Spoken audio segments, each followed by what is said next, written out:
Lorsqu'il fit jour, les Juifs organisant un rassemblement où ils jurèrent solennellement de ne plus manger ni boire tant qu'ils n'auraient pas tué Paul.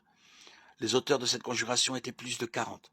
Ils vinrent trouver les chefs des prêtres et les anciens pour leur dire « Nous nous sommes jurés de façon solennelle de ne prendre aucune nourriture tant que nous n'aurons pas tué Paul. Alors vous, d'accord avec le grand conseil, faites savoir au commandant qu'il doit le faire comparaître devant vous, sous prétexte d'une enquête plus approfondie sur son cas. Nous nous tenons prêts pour le supprimer avant qu'il n'arrive. » Or, le fils de la sœur de Paul avait eu connaissance du complot. Il se présenta à la forteresse et y entra pour avertir Paul.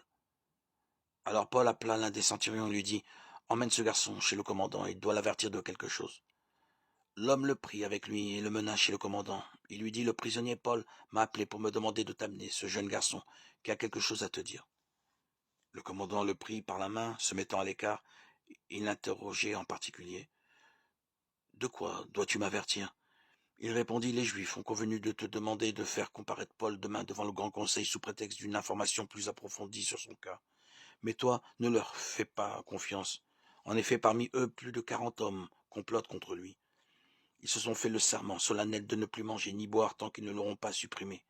Et maintenant, ils se tiennent prêts en attendant ton accord. » Le commandant congédia le jeune homme en lui donnant cette consigne. « Ne raconte à personne que tu m'as fait savoir tout cela. » Il appela alors 2 centurions et leur dit que 200 soldats, 70 cavaliers et 200 auxiliaires se tiennent prêts à prendre la route de Césarée à partir de 9 heures du soir, qu'on prépare aussi des montures pour conduire Paul en toute sécurité au gouverneur Félix. Il écrivit une lettre dont voici le contenu. Claudius Lysias, à son excellence le gouverneur Félix, salue. Cet homme avait été arrêté par les Juifs et il allait être supprimé par eux. Je suis alors intervenu avec la troupe pour le leur arracher, ayant appris qu'il était citoyen romain. Voulant mieux connaître les motifs pour lesquels il l'accusait, je l'ai fait comparaître devant leur grand conseil.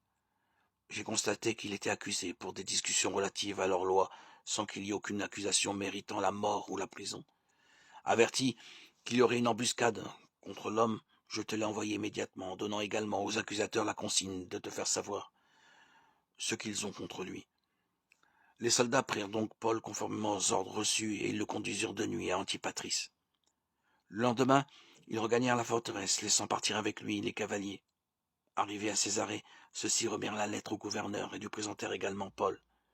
Il lut la lettre et demanda de quelle province il était, apprenant qu'il était de Cilicie. Il dit « Je t'entendrai quand tes accusateurs se présenteront, eux aussi. » Et il ordonna de l'incarcérer au prétoire d'Hérode.